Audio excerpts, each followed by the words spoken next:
First, thanks for telling me.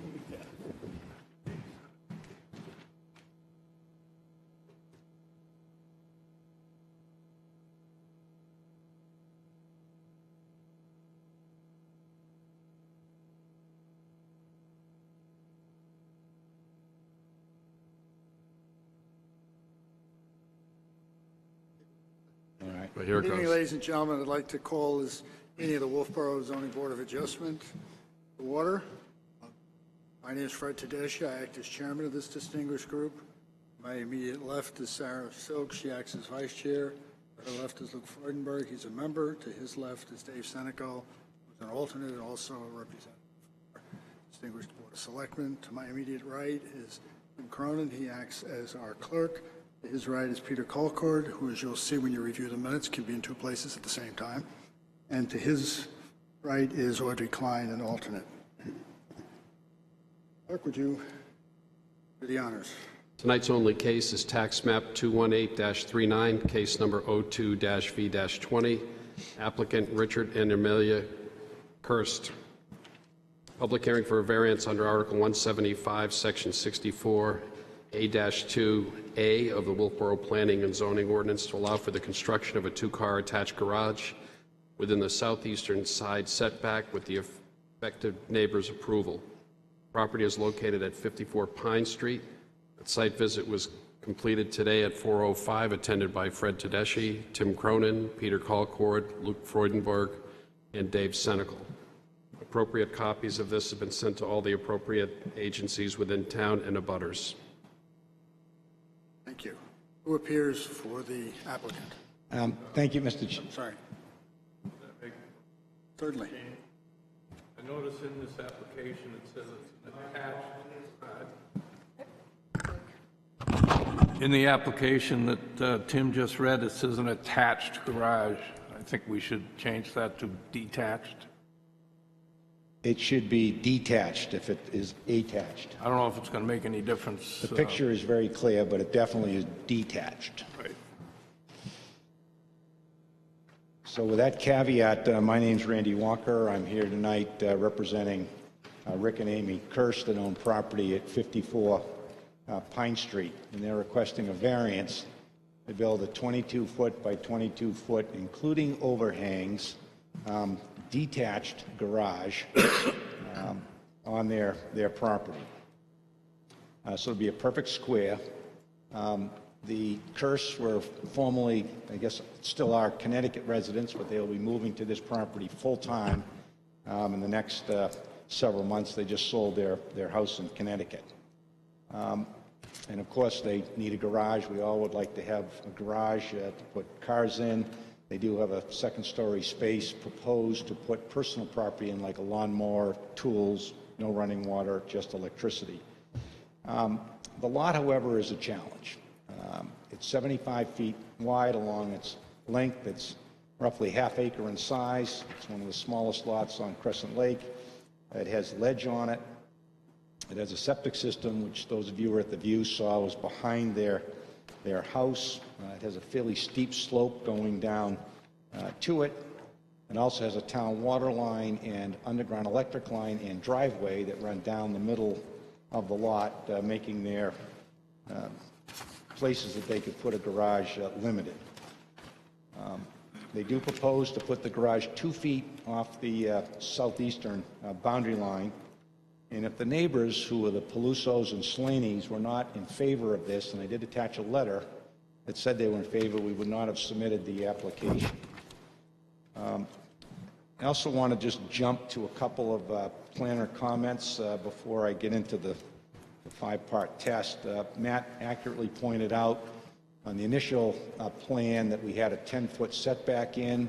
That was based on my misreading of the survey plan. We attached a 2007 survey that showed the water line as being...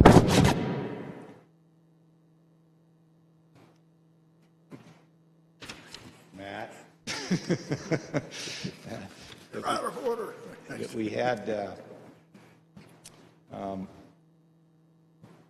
We we had a 10-foot setback initially shown because the survey plan said there was 74.9 feet.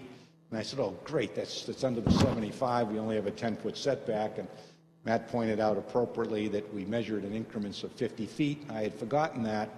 And I particularly want to say that Peter Cooperdock was concerned that his credibility would be challenged by having put in the 10, and I take full responsibility for that, and Peter is exonerated from that error. We did submit a revised plan that shows the 15-foot setback. Regardless of what the setback is, we're encroaching significantly into it.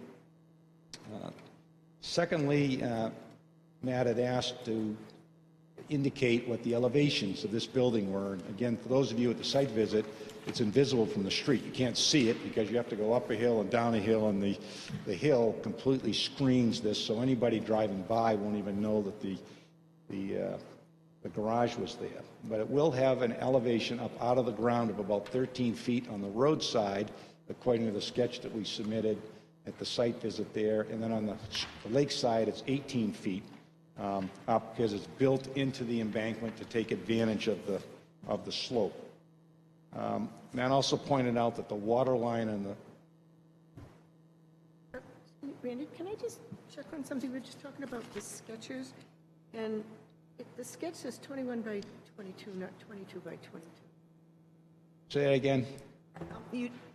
Sorry, you just referred to the sketches, and when I look at them, it says 21 by 22, and I believe you told us earlier it was 22-foot square. Yes, so good point. So the width is 21 with 6-inch overhangs on each side, including the overhangs that gets it out to 22. The depth will be 22. So 21-foot building, 6-inch overhang on either side gets me to 22 deep. So a perfect 22 square, including overhangs. Thank you for the clarification. Yeah. And Matt also noted that on the survey, they showed the water line going down the right side of the property. It never was actually built or put in down the right side. It was put down the middle. So the survey plan didn't show it in the right spot. But again, that was just attached for reference purposes. Matt also suggested that, presuming this board approves this application for a variance, that all four corners be marked by a surveyor prior to construction to document that it's 2 feet off the line, and we would have no aversion to that or any of the other conditions that he suggested. So let me get into the criteria with that background.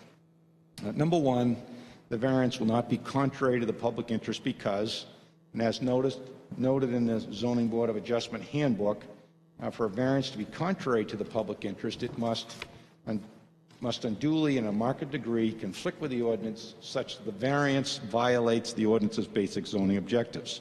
To determine this, the handbook suggests you ask yourself the question, does the variance alter the essential character of the neighborhood or threaten the public health, safety, or welfare? And it will do neither.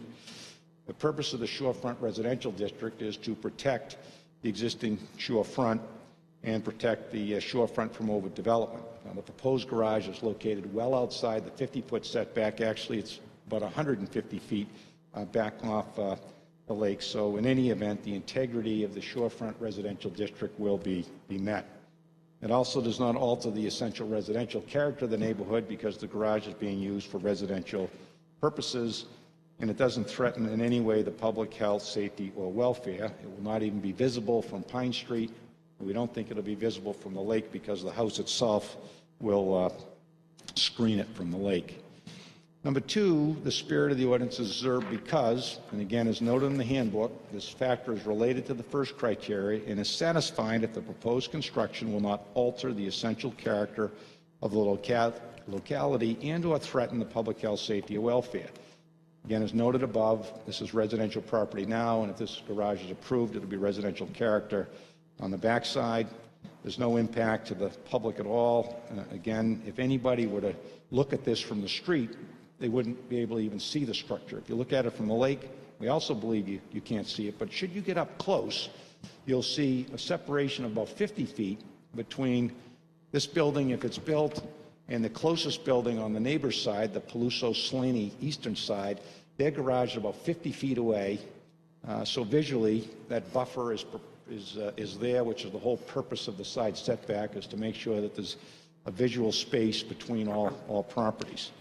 The neighbors also have a septic system between their garage and our property line such that their property will never be built into it. And they've indicated that to my clients, that they're fully built out. They don't plan on doing any more construction on their property. They got a new house, they have a new garage, they have a new septic, and they're fully built out to preserve that buffer. So therefore, the spirit of the ordinance is observed, because there will be and will maintain a buffer of about 50 feet, not just the 30 that the ordinance shoots for. And number 3, substantial justice is done because, again, as the Zoning Board of Adjustment handbook suggests, perhaps the only guiding rule is that any loss to the individual that is not outweighed by a gain to the general public is an injustice. So basically, we employ a balancing test. The benefit to the applicant is clear. They get a modest 2-car garage in which to store 2 vehicles and some personal property.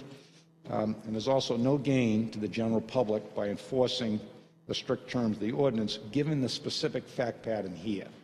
And that is that the neighbor who would be most violated by encroaching into the setback not only has no objection, they wrote a fairly effusive letter in support. You couple that with the visual separation that will be maintained between the proposed garage and any structure on the neighbor's property, and again, substantial justice is done because that visual buffer is preserved, which is the goal of the ordinance. Number 4, the value of surrounding properties will not be diminished. Again, the property is going to remain residential. There's no extra traffic coming in or out, no diminution in any way, and we got letters from all of the neighbors. Every single neighbor that touches this property wrote a letter, which you have in there, Mr. Chairman, saying that they either were in favor of it or did not object. And most importantly, the Slaney Pelusos wrote a nice letter. They were the most affected. None of the other neighbors will even be able to see, we believe, this garage from their residences. And then lastly, literal enforcement of the provisions of the ordinance would result in an unnecessary hardship because the special conditions of this property that distinguish it from others in the area are as follows. Number 1, we have a substandard but grandfathered half-acre lot, one of the smallest on the lake, making side setbacks abnormally tight. The lot to the west or left as you drove down the driveway when you went in is 5.4 acres. There's a big lot to the left, and the lot on the eastern side, the Peluso-Slaney lot, is 2.7 acres. So we've got these 2 big lots, and we're sort of the cream of the Oreo cookie squeezed in between. And again, only 75 feet wide. There's also, as you might have noted when you were in there today, there's a fair amount of ledge on this lot and also some wetlands and the septic behind the house, so the areas that they could put a garage were very limited. So owing to those special conditions to the property that are unlike our neighbor's property, there is no fair and substantial relationship that exists between the purpose of the ordinance applicable to the application and the specific application of this property because, and I'll quote from the Zoning Board of Adjustment handbook, to answer this question, the board should ask whether the restriction on the property is necessary in order to give full effect to the purpose of the ordinance. And it is not, because of the separation that exists between our property and the neighboring property. Or can relief be granted without frustrating the purpose? And again, relief can be granted without frustrating that purpose because, again, the goal is to have a buffer, and we have that. And is full application of the ordinance to this particular property necessary to promote a valid public purpose? Well, the purpose is to have separation between buildings, a visual separation of about 30 feet. Again, given the topography of these properties and the construction that's already occurred, you're going to have about a 50-foot buffer to the Peluso-Slaney garage. Also, the purpose of the ordinance is to maintain the shorefront residential district. Again, there's no harm to that district at all by having a garage 150 feet away. And the garage is fully compliant with a waterfront setback. It's screened from the water by the residents. We preserve the visual separation. And the Kerrs were also willing and have offered to their neighbors, and will make this offer as a condition of approval, that they are happy to build or put in a buffer on the Slaney Pelosi property. We obviously can't do it on without their permission, but they have offered, the Kerrs have offered, to put in an evergreen buffer. If the neighbors would like us to, They can pick the type of tree, they can pick the size of the tree, they can pick the location, they can pick the placement, i.e. we're very willing to help them screen this garage. We don't anticipate them taking advantage of that, but we're happy to make that offer. And if they do, again, we're happy to honor that. Again, our goal isn't to just jam a house up against the line and say tough. We're trying to be as nice as we can. And again, the neighbors were very friendly and supportive of this. So in any event, the full application of the ordinance is not necessary to promote the purposes of it. And the proposed use is reasonable. That's the final criteria because it's consistent with other uses in the neighborhood. You could see that the Slaney Palusas already have a garage on their property. That's the property to the right. It's a garage probably twice as big as the one we're proposing. The Kerrs are proposing a much smaller garage on their side of the line. I believe the other neighbor on the west side also has one down Heron Hollow. And it's also reasonable to have a modest garage in a residential neighborhood for a waterfront property, and that's fairly consistent throughout the town. So with that, I'd be happy to answer any questions you have, but we would respectfully request that you approve the variance as submitted. Questions?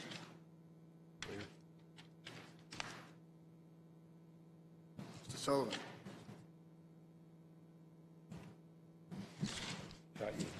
This is a positive comment. I just want to note for the record, because I think details are important, that the abutter notices and the public notice that went out did indicate it as a detached garage. That was an error that we recognized early in the process.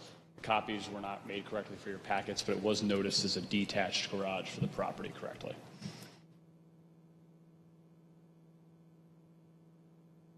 Questions for the applicant?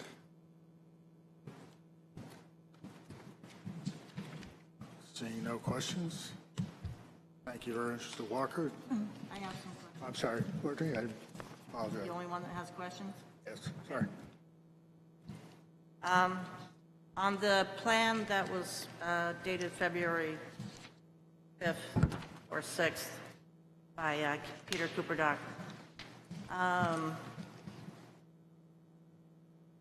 there's no indication of where the septic system is now. Is this on town water as well? Yes. Okay. He doesn't indicate where the septic system is. I don't know whether the driveway he's shown is located exactly, or was this just kind of left over from a previous drawing? So I believe the driveway as shown on Peter's plan is accurate. The septic system is located behind the house, not on the lakeside, but behind the house and comes up into the driveway area there. I see where the proposed septic is on this previous plan, but we don't know where it is on this plan, where it was built. We don't have an as-built, apparently. Do not have an as-built for the purpose of this. Okay. No. Okay. Do we know if it was put where it was proposed on this drawing? Do we know if that's where it's actually located?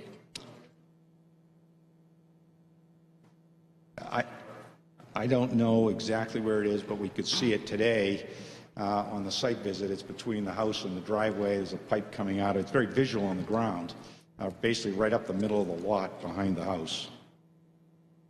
To me, it looks like the driveway's in the middle of the lot, so It is, and it's that would mean it would be to the left of the driveway? Yeah, it basically comes right behind the house and goes up towards Pine Street.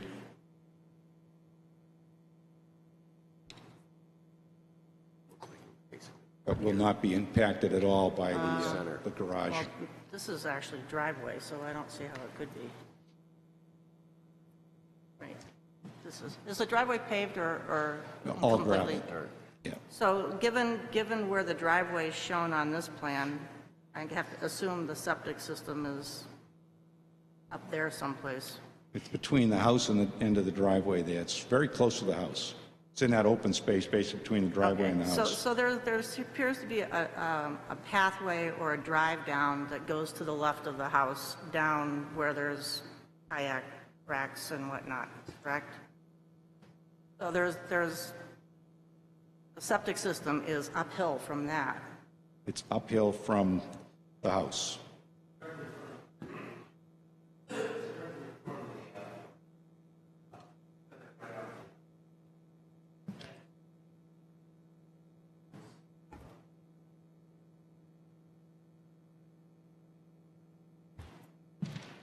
So is the driveway actually along the lot line as it's shown in this original drawing, or is it down the middle like it's shown in the proposed, in the drawing of February 5th or 6th? My read of it is that Peter put it where he thought it was on this plan, and having driven in there today, this looks very close to where it is in reality. Comes down and sort of forks either way. There's a little circle thing in front of the proposed garage. Is that just a drawing error, or is there something there? At first I thought it might be a wellhead, but it's not a wellhead because it's on town water. Yeah, I don't know what that is. Okay. Is that the 30-foot red oak notation that's slightly to the right and down? That would be my guess, yeah. Build it as a benchmark. Okay. All right.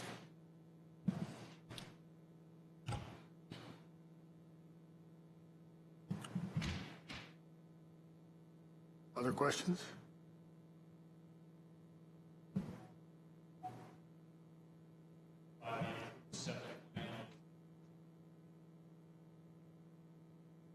I think that's probably this original one, correct? This is actually the septic. Okay. The DMC plan is not.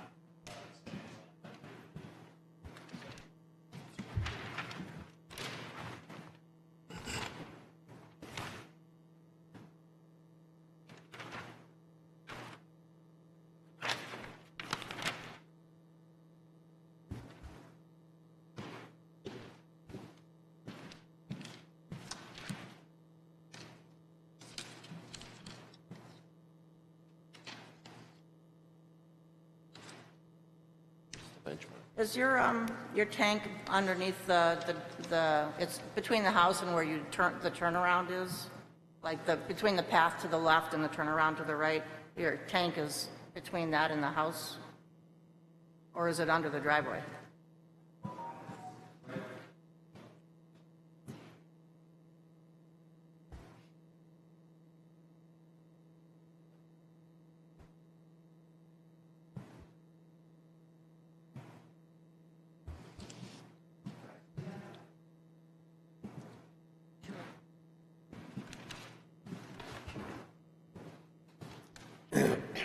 Yeah, the front door is right here.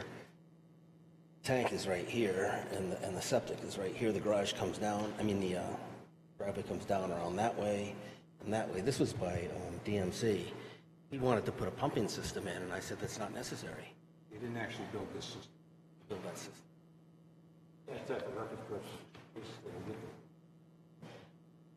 Okay. So I let DMC go and hired Cooper.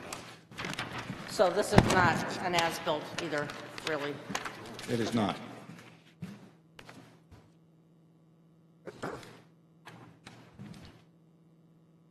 Other questions?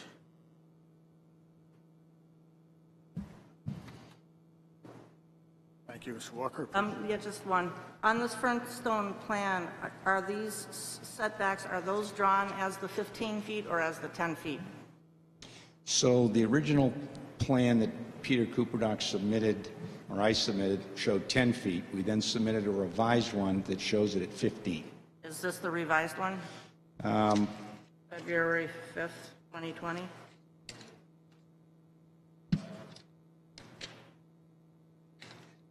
Yeah, the plan didn't change other than the building envelope, and if it shows basically the setback line going right through the middle of the garage, then that's the 15-footer. This one's dated February 5th, 2020. Is that the new one then, Randy? Yeah, that's the revised plan in the upper right corner, 202620. So that would mean the original house was built at a 15-foot setback, which seems a little odd to me. Seems like it was probably 10. Don't know. That was done a long time ago. I'm just not familiar with any 15-foot setbacks. It was Built on at 10. So what's shown on this revised map is a 10-foot setback.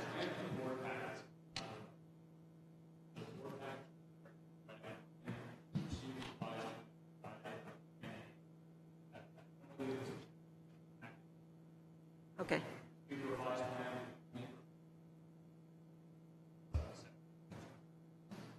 So February 5th, 2020 is not revised? Okay. So then, I mean, it would be,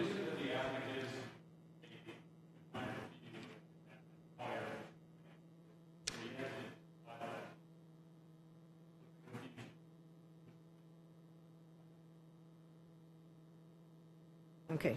But we don't have any of those to give to the board. Okay.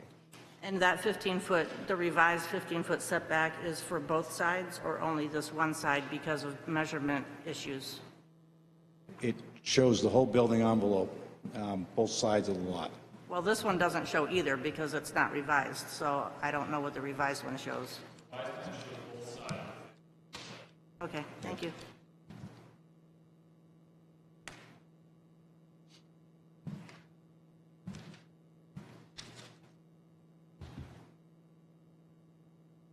This is 10.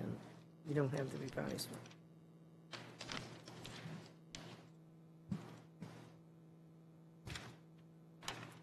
Any other questions? Thank you, Audrey, appreciate it.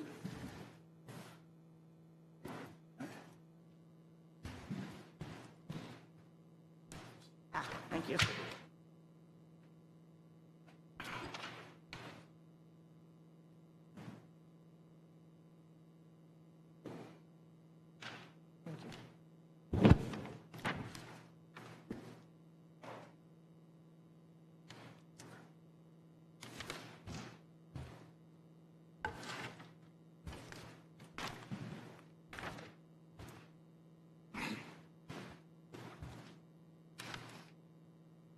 Matt, you have the letters from the other neighbors?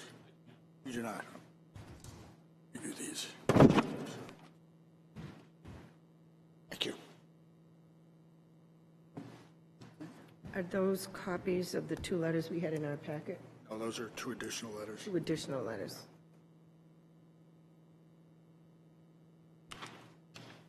Two additional neighbors. Everyone who's got any. I didn't have those.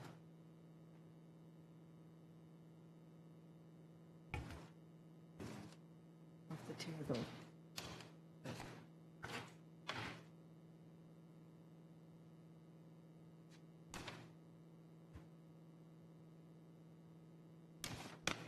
This is what I got, and I didn't have letters.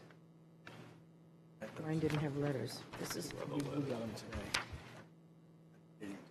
Oh, that's because I didn't get that. Okay, thank you.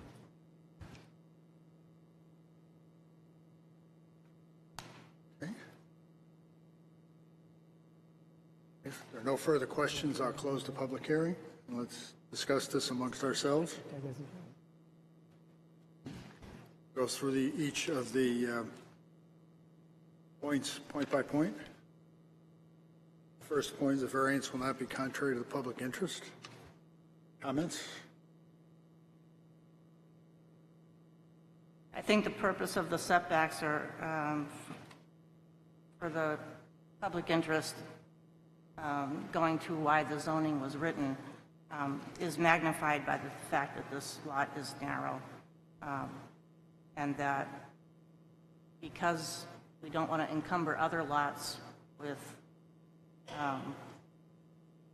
crowding the setbacks on the small lots, that it's more important to pay attention to the setbacks on the narrow lots.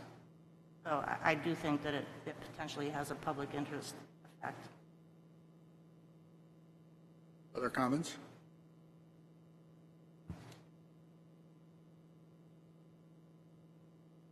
Second criterion, spirit of the ordinance is observed.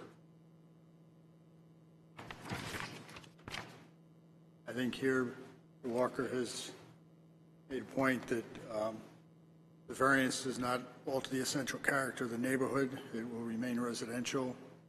There's no threat to the health, safety, or welfare. This isn't a Wolfeboro. And because of the very large size of the lots on either side, the placement of the garage really is, I wouldn't say immaterial, but it would not have any adverse impact on either side. Just note, even though it's not necessary for an application, none of the neighbors have any objection to this. In fact, they are in support of this. from a visual point of view, the buffer between where this garage is and where the neighbor's garage is has a 50-foot line, 50-foot setback between the two. You don't really know where the property line is, so if you're looking at it as an uninformed observer, it looks like there's a big separation between the two structures. And as Mr. Walker pointed out, the septic system for the neighbors is between two structures. Any other comments or thoughts? I have one. Mr. Seneca. It also says, will threaten the public health. Well, there's no water in the building, so there's no septic connection, so there's no public health risk.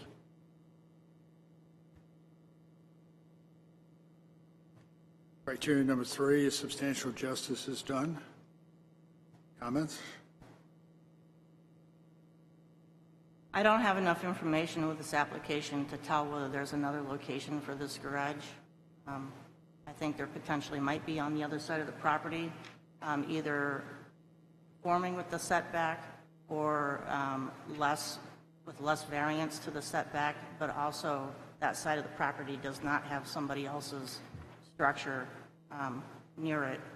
There is some wetlands, but I think the buffer could potentially be met for the wetlands on the other side. So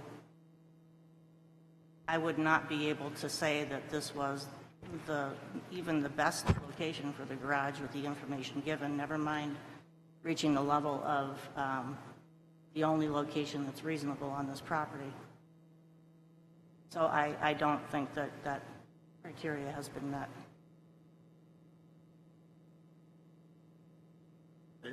I think that the letters from all the abutters would have something to do with this, and they all agree that they have no issue with it whatsoever. I'd like to add to that variances run with the property.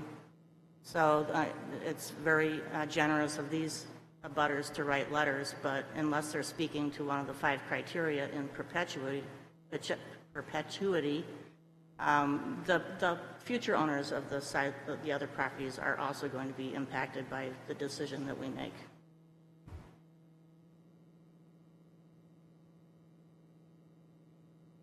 Other comments? Criteria number 4, the value of the surrounding properties will not be diminished.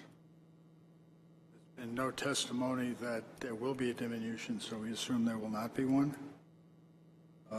Criteria number 5, literal enforcement of the provision of the ordinance will result in an unnecessary hardship, because there are special conditions to this property that distinguish it from other properties in the area. I think we've seen that this is one of the smallest properties on Crescent Lake. The side setbacks would be very tight no matter where it was placed. The 2 lots that are adjourned are substantially larger. I think we can conclude that because of the narrow nature of this lot, the ledge and the wetlands make this unique. But then the second part of this would be, do they distinguish it?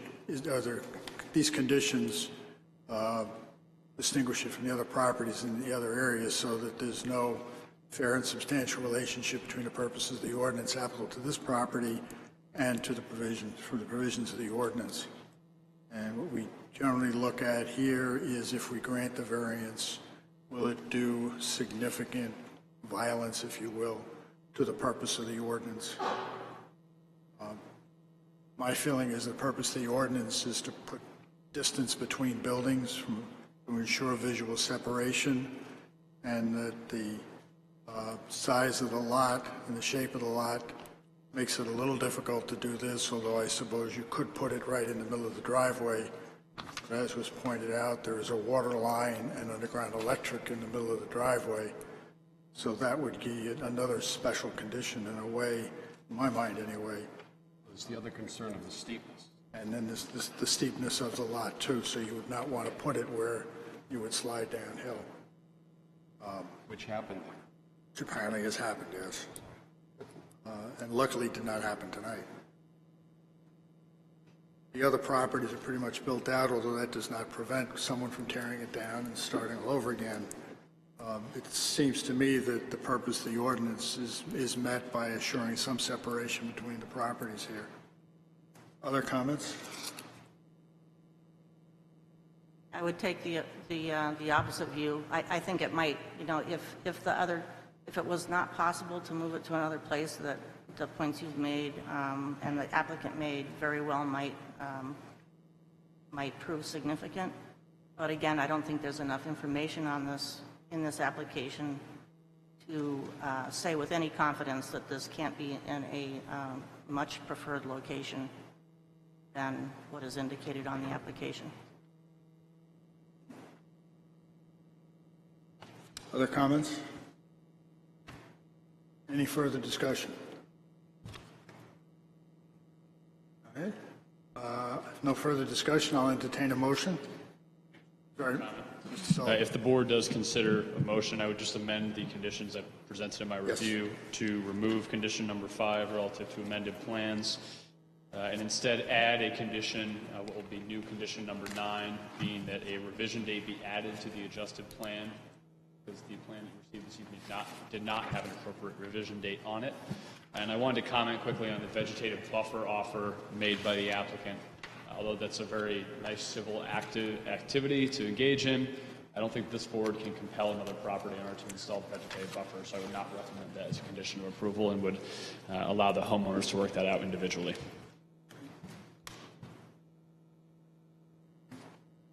I'll entertain a motion.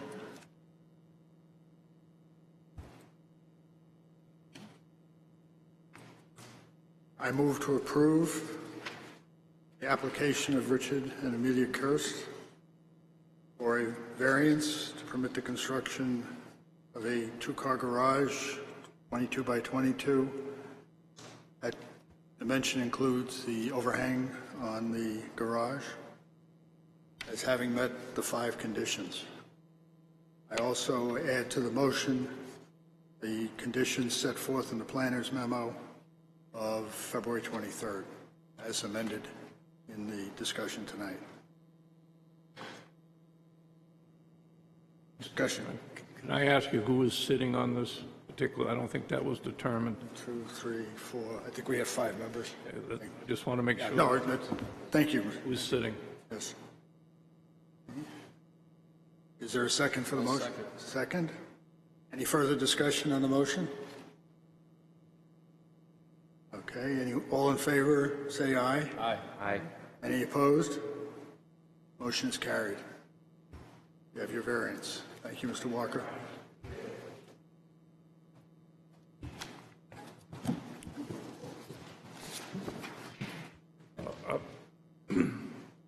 Yes, sir. And I just remind Attorney Walker that there is a 30-day time period when they cannot apply for the application for the building permit.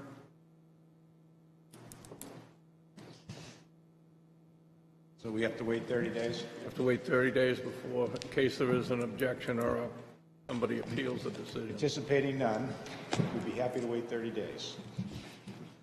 Just a reminder, Randy. Thank you. Thank you all. I note that we've got a letter from Mr. Rhines on behalf of Cynthia and Clinton Johnson asking us to consider their request to continue the hearing from March until our April meeting. Is there any objection to our doing so? No. Okay, I'll make a motion at the request of our distinguished planner. I move that the application of Cynthia and Clinton Johnson for a variance be postponed until the April meeting. Second. All in favor? Aye.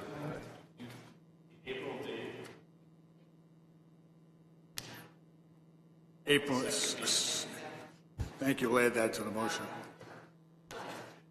It's a continuation, be continued. Okay, last item, I guess, is the minutes of the meeting of January 6th. I note that we have a very distinguished member here who can be both present and absent at the same time. I'd like to know how you do that. Twin brother.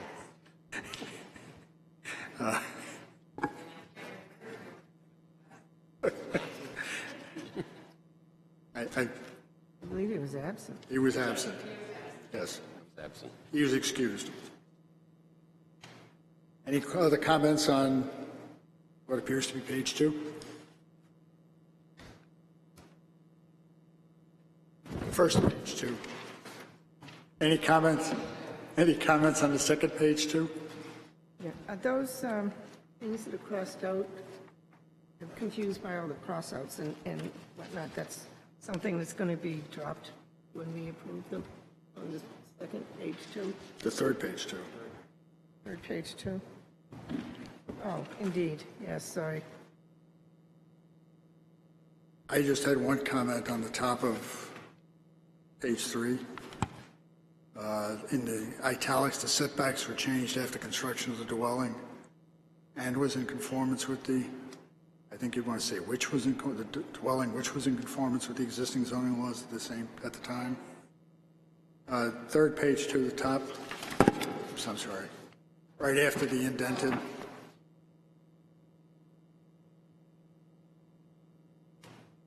Which was in conformance. Anything else on third page 2? Fourth page 2? Oh, you wanted to ask, I'm sorry. Sarah has a question about what was being, Oh, well, on this other one, the cross-out things, those are going to disappear in the final copy? these are the amendment, that's the minutes. Oh, okay. So those are the changes. Got it. So there's really no reason to look at Okay. anything How about after that. Fourth page 2, I have something on that. Motion, underneath Oh, it so goes page typo. 4, page 5. So we have a correction to the correction. Motion by Audrey Klein in the middle of the In the middle, M-O-I-T-O-N, just a typo. that's the French motion. Anything else? And I'll entertain a motion to approve the minutes as corrected. So moved. All in favor? Aye. Any opposed?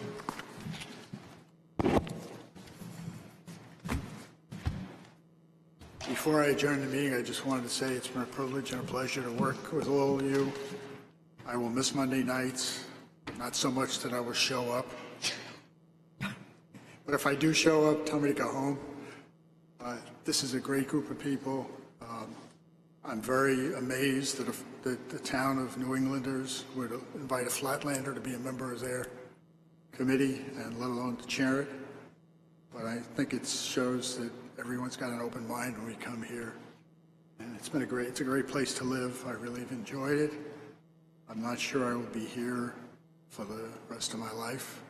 As you know, my two sons both live in the Midwest, and there's a call to come there, although I found out over Christmas that my son who lives in Chicago is thinking of moving to California. And I told him I will not. I lived there once. I left.